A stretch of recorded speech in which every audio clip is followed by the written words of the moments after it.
US builds missile wall around China, 70% of Navy, 50% of Air Force in range. China is rapidly increasing its military capabilities aimed at the United States. Recently, it drew global attention by conducting an unusual test launch of an intercontinental ballistic missile into the Pacific Ocean. According to a report by China's state-run Xinhua news agency on September 25, the People's Liberation Army Rocket Force successfully launched an ICBM into the Pacific. At 8:44 a.m. that day, the Rocket Force fired one ICBM equipped with a training dummy warhead, which landed accurately in a designated area. The report stated that the ICBM launch was part of the Rocket Force's annual military training schedule, effectively testing the performance of weapons and equipment to achieve its intended goals. However, it did not disclose the missile's specifications, flight trajectory, or specific landing points. The Chinese Ministry of Defense announced that it had notified relevant countries about the test launch, stating that it adhered to international law and customs, and was not aimed at any specific country or target. Given that China has typically conducted long-range missile tests in remote areas like Inner Mongolia without prior notice, this announcement has drawn unusual attention. In response to China's escalated missile capabilities, the United States has been constructing a missile defense network throughout the Asia-Pacific region, deploying ground-based intermediate-range missiles. This is part of a broader strategy to encircle China and deter potential military provocations, including a possible invasion of Taiwan. On April 6, Charles Flynn, commander of U.S. Army Pacific, revealed during a joint press conference with Korean media that the U.S. plans to deploy intermediate-range missiles in the Asia-Pacific.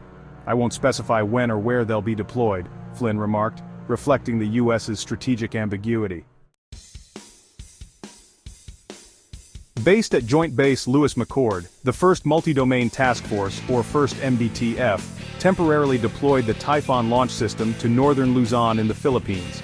Although framed as a training deployment, the absence of a timeline for withdrawal has fueled speculation about a more permanent U.S. presence aimed at countering China. The Typhoon system, which can launch cruise missiles and SM-6 interceptors, significantly boosts U.S. capabilities. With hypersonic missiles capable of reaching speeds over 5 times the speed of sound, Typhoon poses a formidable challenge to Chinese defenses. A fully equipped Typhoon launch system battery comprises an operational center, 4 launchers, and transport vehicles.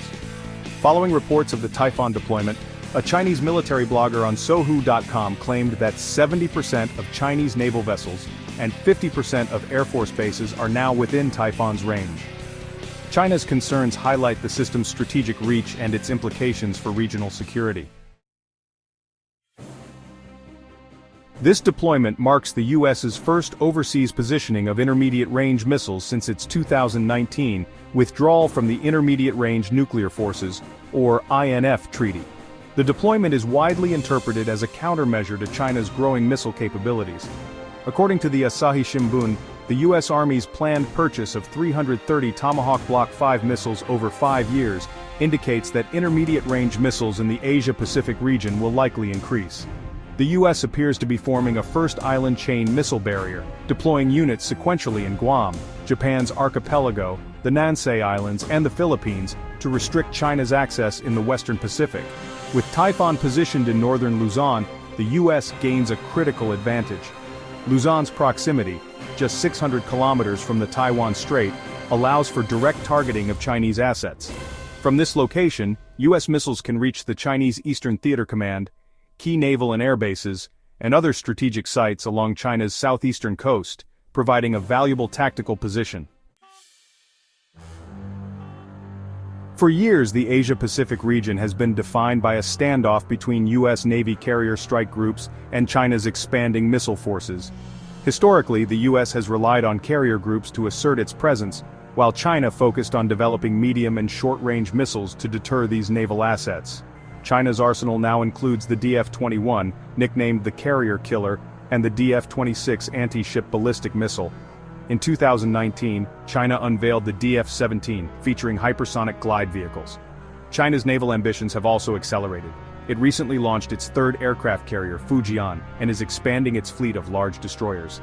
Analysts suggest China may surpass the U.S. regarding vessel count, underscoring the need for land-based U.S. missile installations.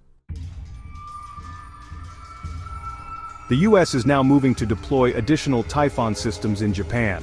On September 4, Army Secretary Christine Wormuth disclosed that during an August defense forum, she discussed MDTF deployment with Japan's Defense Minister Hamada Minoru. Despite Beijing's disapproval, this move signals a strengthened U.S. commitment to the region.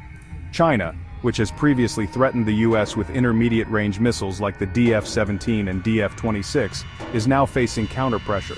Recent reports suggest the U.S. is preparing to deploy intermediate-range missiles on Ishigaki Island, southwest of Okinawa. This base would join 3 others in Amami Oshima, Okinawa, and Miyakojima in Japan's Nansei Islands if established. In response to these moves, a Chinese official voiced alarm, stating, "This places Shanghai within a 5-minute strike range. Are you aiming to provoke a second Cuban Missile Crisis?" China's concerns underscore the shifting dynamics in the Asia-Pacific as it grapples with a more assertive U.S. missile strategy positioned close to its borders.